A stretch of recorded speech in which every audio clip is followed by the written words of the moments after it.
Hello दोस्तों, lakes classes में आपका स्वागत है। आज हम मौर्य साम्राज्य के एमसीक्यूज़ करने जा रहे हैं जो आपकी विगत आने वाली परीक्षाओं में महत्वपूर्ण होंगे। हमारा पहला प्रश्न है, निम्नलिखित में से किस राजा के एक अभिलेख से सूचना मिलती है कि शाक्यमुनि बुद्ध का जन्म लुम्बिनी में हुआ था? इसका सही आंसर है ऑप्शन ए अशोक। क्वेश्चन 2, अशोक का रुमिंदी स्तंभ संबंधित है? सही उत्तर है ऑप्शन ए बुद्ध के जन्म से। क्वेश्चन 3, निम्नलिखित में से किस अभिलेख में अशोक ने करों में कुछ रियायतों की घोषणा की थी? ऑप्शन सी लुम्बिनी स्तंभ लेख। शाक्य मुनि बुद्ध के जन्म स्थल का उल्लेख करने वाला प्राचीनतम अभिलेख साक्ष्य कहाँ से प्राप्त हुआ है? सही उत्तर है ऑप्शन डी रुमिंदी स्तंभ लेख, रुमिंदी अभिलेख से। हमारा पांचवा प्रश्न है, अशोक ने अपने किस शासकीय वर्ष में लुम्बिनी की यात्रा की थी? सही उत्तर है ऑप्शन सी 20वें वर्ष में। हमारा सिक्स्थ क्वेश्चन है, अशोक के निम्न में से किस शिलालेख में एक ग्राम के भू राजस्व में रियायत का उल्लेख है? सही उत्तर है ऑप्शन ए लुम्बिनी।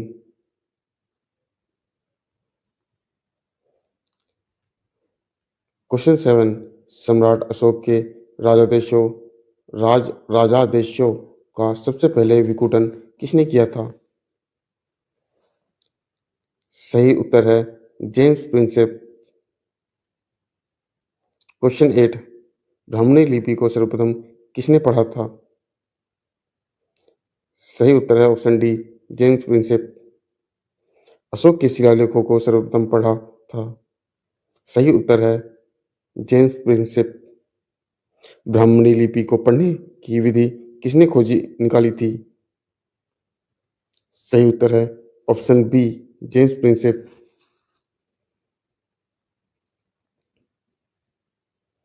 अशोक के अभिलेखों को सफलतापूर्वक सर्वप्रथम किसने पढ़ा था? सही उत्तर है option D James Prinsep. Question 12, Ashok ने कलिंग को मौर्य साम्राज्य में जोड़ लिया था? कारण, कलिंग दक्षिण भारत को आने वाले स्थलीय एवं समुद्री मार्गों का नियंत्रण करता था। कथन और कारण दोनों सही हैं, इसमें ऑप्शन ए होगा।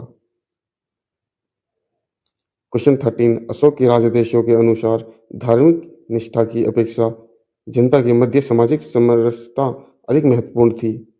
कारण, उसने धर्म संवर्धन के स्थान पर समदृष्टि के विचारों का प्रसार किया।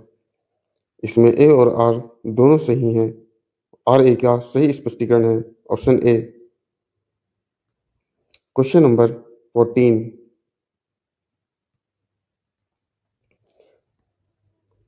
मौर्य मौर्यकालीन शासकों ने धार्मिक आधार पर भू अनुदान नहीं दिया था। कारण, भू अनुदान के विरुद्ध कृषकों ने विद्रोह किया। इसमें आर गलत है, कोई विद्रोह नहीं किया था। और जबकि धार्मिक आधार पर भू अनुदान नहीं दिया था, ये बिल्कुल सही है, यानी कि ऑप्शन सी हो जाएगा हमारा। क्वेश्चन 15,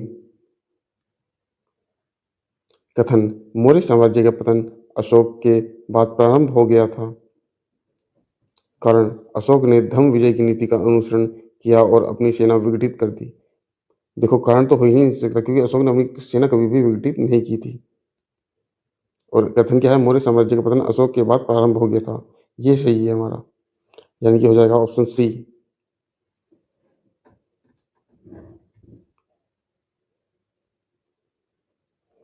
क्वेश्चन नंबर 16, निम्नलिखित में से किस स्रोत में विदित होता है कि कलिंग में अशोक ने घमासान युद्ध किया था? इसमें 13वां शिलालेख में पता चलता है कि कलिंग में उसने युद्ध किया था अशोक ने, तो ऑप्शन हो जाएगा बी।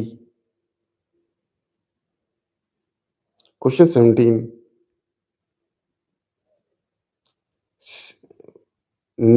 सुमिलित कीजिए।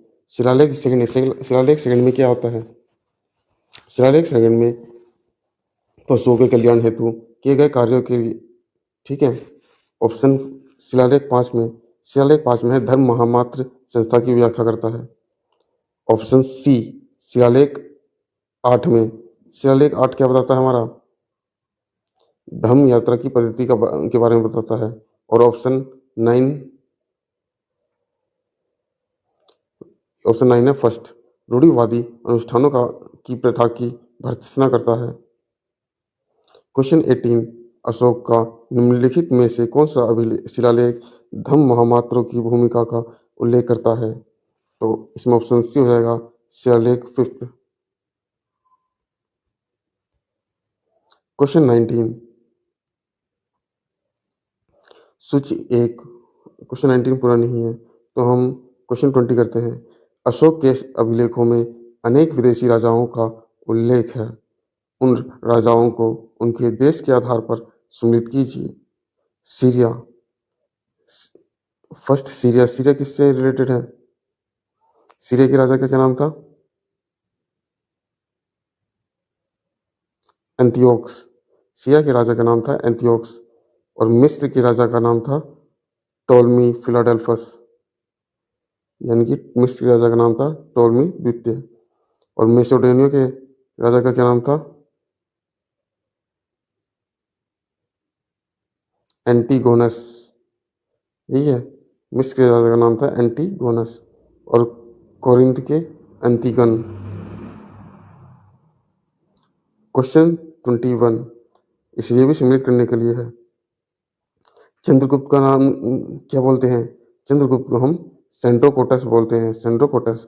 और अशोक को बिंदु प्रियदर्शी, बिंदुसार को अमित्रघात, और चाणक्य को विष्णुगुप्त के नाम से संशोधित करते हैं। यानी कि इसमें क्या हो जाएगा हमारा? ऑप्शन सी हो जाएगा।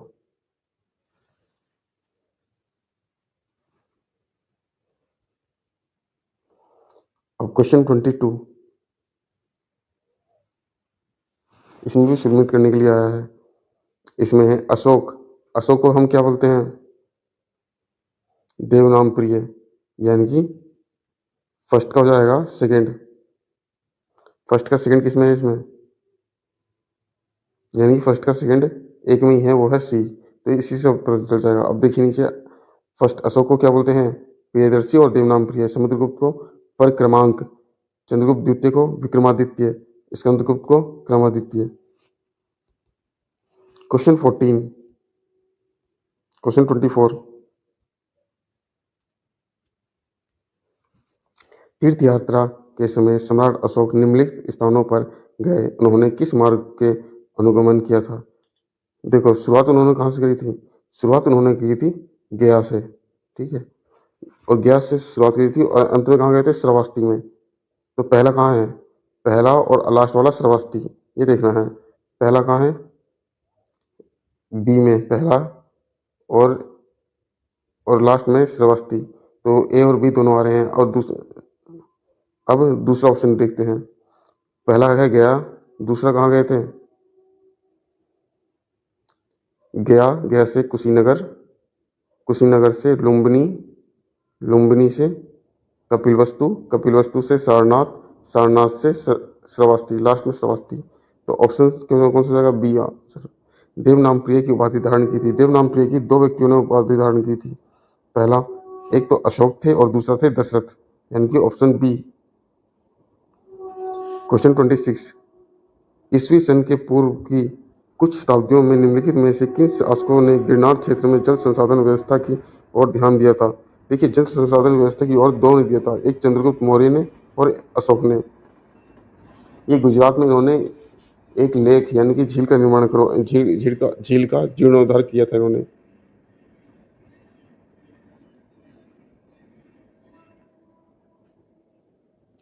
क्वेश्चन 27,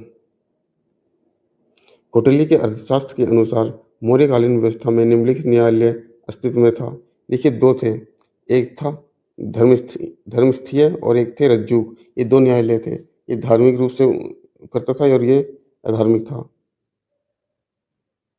तो सेकंड और थर्ड बी में है। क्वेश्चन 28,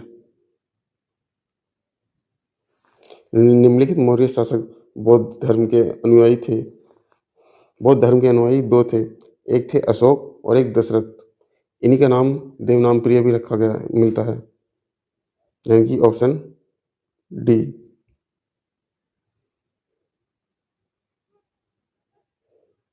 क्वेश्चन 29, विशाख दत्त की प्राचीन भारतीय नाटक मुद्रा राक्षस की विषय वस्तु, इनकी विषय वस्तु क्या थी?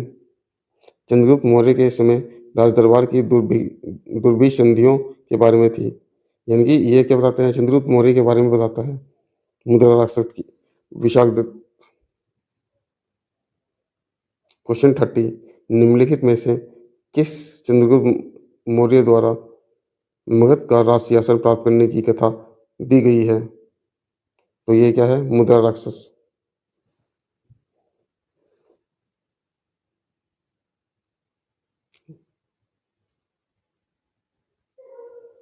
विशाख दत्त के प्राचीन भारतीय नाटक मुद्रा राक्षस की विषय वस्तु थी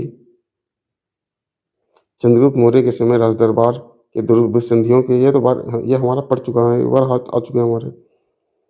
ठीक है। क्वेश्चन 31, जिसके ग्रंथ में चंद्रगुप्त मौर्य का विशिष्ट रूप से वर्णन हुआ है, ये क्या है? विशाख दत्त। विशाख दत्त की मुद्रा राक्षस में वर्णन किया गया है। क्वेश्चन 32, निम्नलिखित में से किस पुस्तक में चंद्रगुप्त मौर्य को वृषल कहा गया है? वृषल किस में कहा गया है? मुद्रा राक्षस में कहा गया है, विशाख दत्त की मुद्रा राक्षस में। ठीक है। क्वेश्चन 33, मेगास्थनीज द्वारा उल्लिखित डायनोसिस किसे निर्दिष्ट करता है? शिव को। Option A. Question 34, Chandragupta Maurya के शासनकाल में पाटलिपुत्र का प्रशासन एक समिति द्वारा संचालित था, जिसके सदस्य थे 30 सदस्य थे। क्वेश्चन 35, मेगास्थनीज के अनुसार पाटलिपुत्र का नगर एक समिति द्वारा शासित था, इस समिति में कितने सदस्य थे? 30, यानी कि 30, इस समिति में 30 सदस्य थे। Question 36,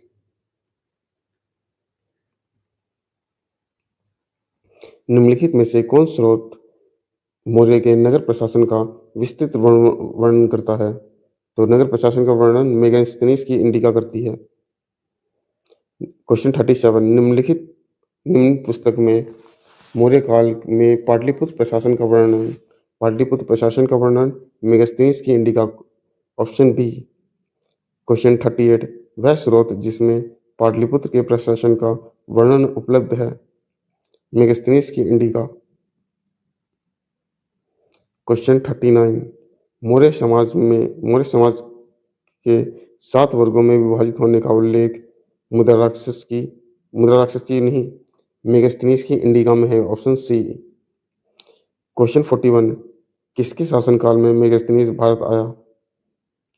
option C, Chandragupta Maurya के शासनकाल में। प्रसिद्ध यूनानी राजदूत मेगास्थनीज भारत में किसके दरबार में आया था? ऑप्शन सी, चंद्रगुप्त मौर्य के दरबार में। मेगास्थनीज ने भारतीय समाज को कितने समूहों में विभाजित किया? 7 समूहों में विभाजित किया था। ऑप्शन बी, 43 का ऑप्शन बी। क्वेश्चन 44, मौर्य समाज का 7 वर्षों में विभाजन का विशेष रूप से उल्लेख किया गया है, मेगास्थनीज की इंडिका में। क्वेश्चन 45, निम्नलिखित में से किस स्रोत में उल्लिखित है कि प्राचीन भारत में दास्तां नहीं थी? क्वेश्चन ऑप्शन सी, मेगास्थनीज की इंडिका। क्वेश्चन 46, इंडिका के मूल लेखक कौन थे? मेगास्थनीज थे। मौर्य समाज का विभाजन 7 वर्गों में विशेष तौर पर उल्लिखित है, मेगास्थनीज की इंडिका में।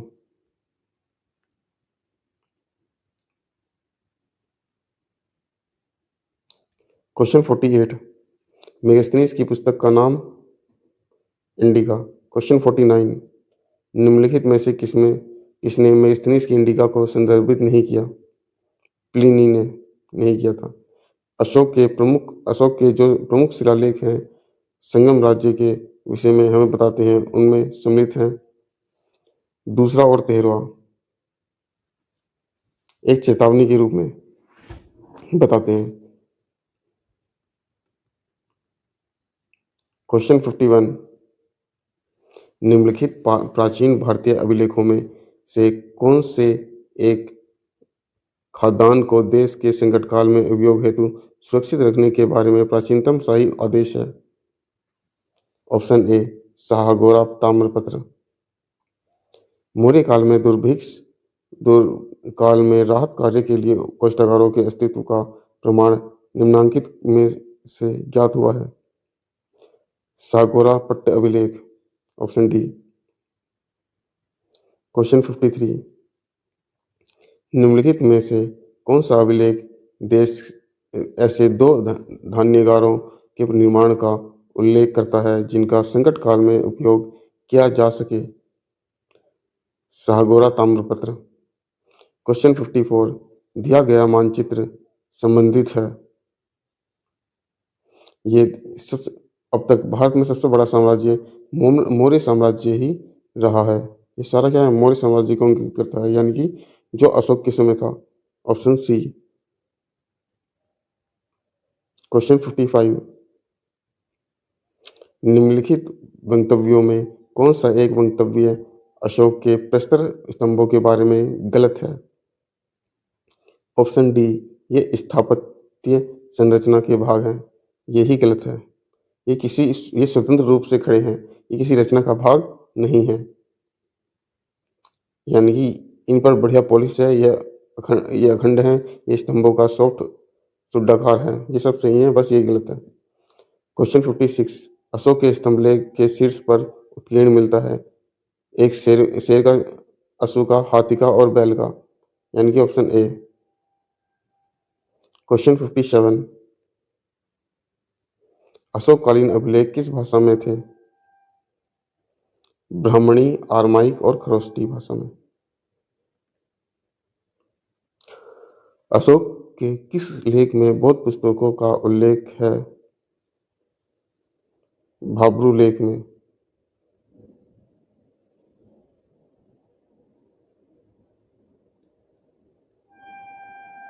निम्नलिखित में से किस एक राज्य देशों में अशोक के व्यक्तिगत नाम का उल्लेख मिलता है? ऑप्शन डी, मास्की में। वैसे तो दो में मिलता है, मास्की और गुर्जरा में। क्वेश्चन 60, अशोक का नाम मिलता है मास्की अभिलेख, ऑप्शन ए। निम्नलिखित अभिलेखों में किस लेख में अशोक उल्लिखित है? मास्की का लघु शिलालेख। क्वेश्चन 62, कलिंग युद्ध का विवरण हमें ज्ञात होता है 13वां शिलालेख में। क्वेश्चन 63, निम्नलिखित अभिलेखों में से किसमें अशोक का नामोल्लेख हुआ है? गुर्जरा में। क्वेश्चन 64, अशोक द्वारा स्थापित सबसे सुरक्षित स्तंभ लोहरिया नंदनगढ़ का। ये बिहार में स्थित है सर, ये बिहार में स्थित है लोहरिया नंदनगढ़ का स्तंभ। पत्थर पर प्राचीनतम शिलालेख किस भाषा में थे? प्राकृत। क्वेश्चन 66, वह स्थान जहाँ प्राक अशोक ब्राह्मणी लिपि का पता चला है? Option B, Anuradhapura. ये श्रीलंका में स्थित है। क्वेश्चन 67,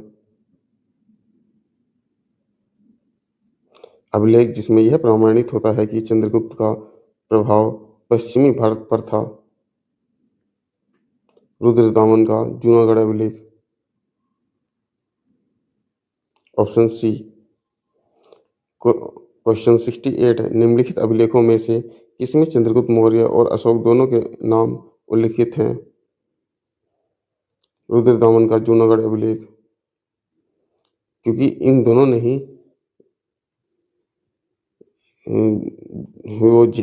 ही झील का, वो पश्चिम में झील का, गुजरात के पास झील का जीर्णोद्धार करवाया था। क्वेश्चन 69, निम्नलिखित में से किस अभिलेख में चंद्रगुप्त मौर्य और अशोक दोनों का उल्लेख मिलता है? ऑप्शन बी, रुद्रदामन का जूनागढ़ अभिलेख। चंद्रगुप्त मौर्य का प्राचीनतम अभिलेख उद्धरण निम्न में से किस अभिलेख में मिलता है? रुद्रदामन का जूनागढ़ अभिलेख, ऑप्शन डी। क्वेश्चन 71,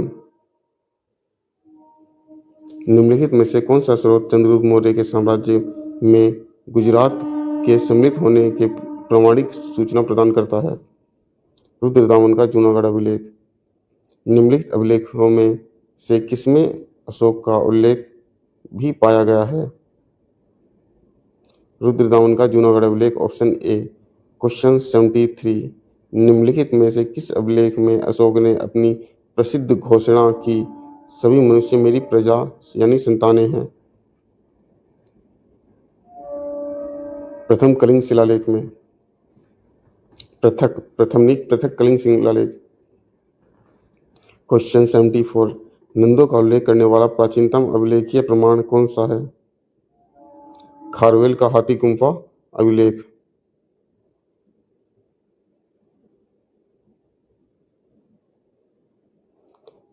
क्वेश्चन 75, नंद राजा का उल्लेख करने वाला अभिलेखीय प्रमाण इसमें क्या है? ऑप्शन ए खारवेल का हाथी गुम्फा अभिलेख। निम्न में से किस अभिलेख में भारतवर्ष का सर्वप्रथम उल्लेख मिलता है? खारवेल, ऑप्शन सी, खारवेल का हाथी गुम्फा अभिलेख। मौर्यकालीन प्रशासकीय केंद्र समापा का समीकरण किससे पाया जा सकता है? जोगढ़ से। क्वेश्चन 78, अपने साम्राज्य में उत्तर पश्चिमी भाग में उत्कीर्ण राजाओं के लिए अशोक ने किस लिपि अथवा किन लिपियों का प्रयोग किया था उत्तर पश्चिम में? ऑप्शन डी, अरमाइक, ग्रीक और खरोष्टी में। क्वेश्चन 79, अशोक का निम्नलिखित में से कौन सा एक अभिलेख कनक मुनि बुद्ध के अस्तित्व को प्रमाणित करता है? एरोरा लघु शिलालेख, ऑप्शन डी। किस शिलालेख में अशोक ने अल्प व्यय तथा अल्प संग्रह को धम्म का अंग माना? सातवें शिलालेख में। क्वेश्चन 81, अशोक का द्वादश शिलालेख क्या आदर्श प्रस्तुत करता है? पहला, धार्मिक उदारता का। दूसरा है सभी संप्रदायों के सार की वृद्धि का, यानी कि ऑप्शन ए और ऑप्शन बी दोनों। अशोक के स्तंभ लेख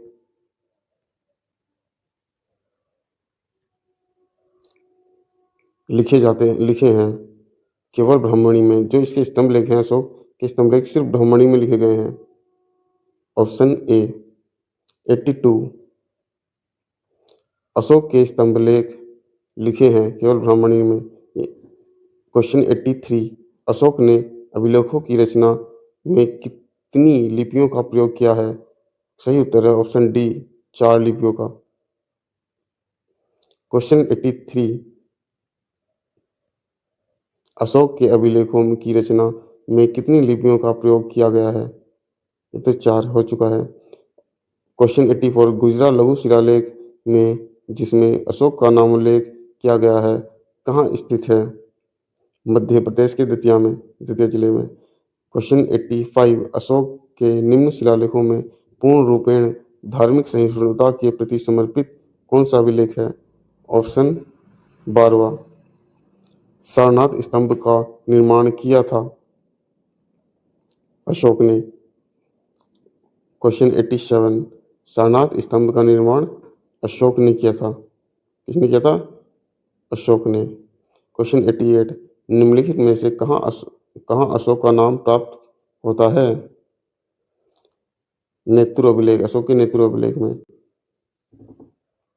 क्वेश्चन 90, अशोक के शिलालेख में हमें क्या जानकारी मिलती है?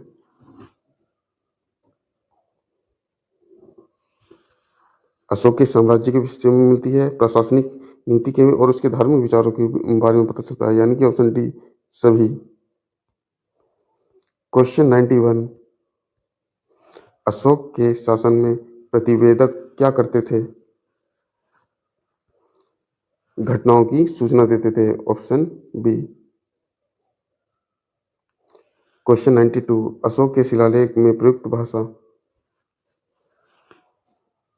अशोक के शिलालेख में प्रयुक्त भाषा पाली। राजा खारवेल का नाम जुड़ा है हाथी गुफा अभिलेख से। क्वेश्चन 95 निम्न में से किस अशोक के अभिलेख में पारंपरिक अवसरों पर पशु बलि पर रोक लगाई गई है? ऐसा लगता है कि यह पाबंदी पशुओं के वध पर थी। ऑप्शन ए शिलालेख प्रथम। क्वेश्चन 96 कलिंग युद्ध की विजय तथा क्षत्रियों का वर्णन अशोक के किस शिलालेख में हुआ है? 13वें शिलालेख में। Option D. क्वेश्चन 97 अफगानिस्तान में प्राप्त अशोक के सभी अभिलेखों निम्नलिखित भाषा में हैं। ऑप्शन बी अरमाइक एवं ग्रीक। निम्नलिखित में से किस अभिलेख में प्रमाणित होता है कि मौर्यों ने जल संसाधन विकास पर पर्याप्त ध्यान दिया? रुद्रदामन का गिरनार अभिलेख। क्वेश्चन 99 निम्न में से किसे रानी अभिलेख कहा जाता है? तीसरा लघु स्तंभ लेख। कौन सा है तीसरा? लघु स्तंभ लेख। ऑप्शन बी निम्नलिखित में से कौन सा अशोक कालीन अभिलेख खरोष्टी लिपि में है? ऑप्शन सी शाहबाजगढ़ी खरोष्टी लिपि में। क्वेश्चन 101 इलाहाबाद में अशोक स्तंभ किस शासक के बारे में सूचना प्रदान करता है? समुद्रगुप्त के बारे में। इलाहाबाद में अशोक स्तंभ किस शासन के बारे में सूचना प्रदान करता है? ये तो हो चुका हमारा 101। क्या था? समुद्रगुप्त। क्वेश्चन 102 सारथवाह किसे कहते हैं? ये व्यापारी के काफिले को कहते थे सारथवाह। क्वेश्चन 103 मौर्य शासन व्यवस्था रूपदर्शक नामक अधिकारी था। रूपदर्शक नामक अधिकारी का था सिक्कों का परीक्षण करता था। मौर्य प्रशासन में रूपदर्शक था सिक्कों का परीक्षक। Option C. क्वेश्चन 105 रूपदर्शक शब्द किसके लिए प्रयुक्त हुआ है? वही सिक्कों की गुणवत्ता की निरीक्षण करता था। क्वेश्चन 106 निम्न में से मौर्य काल का मुख्यतः कौन सा भूमिकर था? ऑप्शन ए भाग।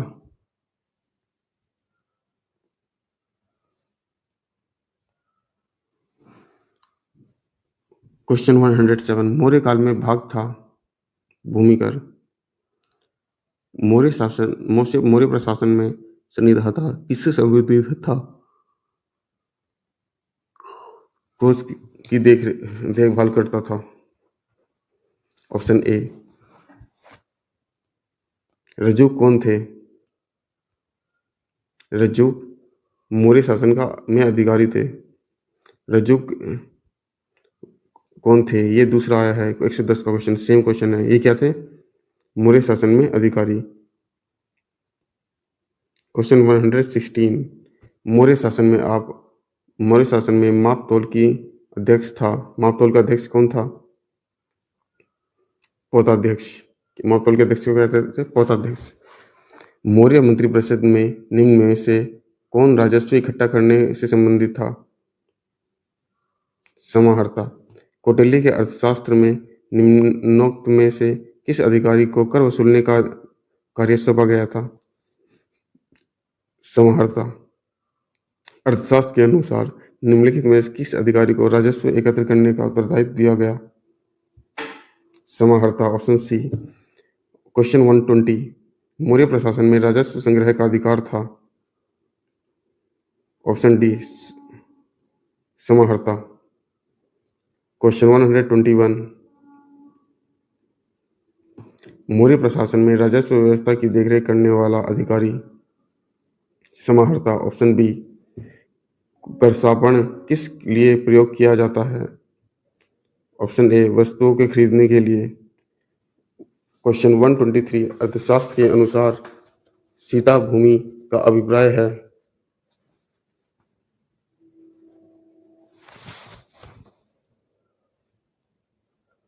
क्वेश्चन 123 जनजातियों द्वारा जोती जाने वाली भूमि। Option C. क्वेश्चन 124 मौर्य काल में भूमिकर जो कि राज्य की आय का प्रमुख स्रोत था किस अधिकारी द्वारा एकत्रित किया जाता था? सीताध्यक्ष, पंकोद, पंतोकस, सन्निरोधे मौर्य प्रशासन द्वारा लिया जाने वाला जुर्माना जो सड़क पर कीचड़ फैलाने पर लगता था। निम्नलिखित में से कौन सा अधिकारी मौर्य प्रशासन का भाग नहीं था? ऑप्शन डी अपरिहार का। क्वेश्चन 127 मौर्य काल में निम्नलिखित में से कौन सी मुद्रा प्रचलित थी? ऑप्शन ए पण। मौर्य कालीन के सभी प्रश्न आपके कराए जा चुके हैं। इससे बाहर मुश्किल ही होगा जो मौर्य साम्राज्य से आएगा। धन्यवाद।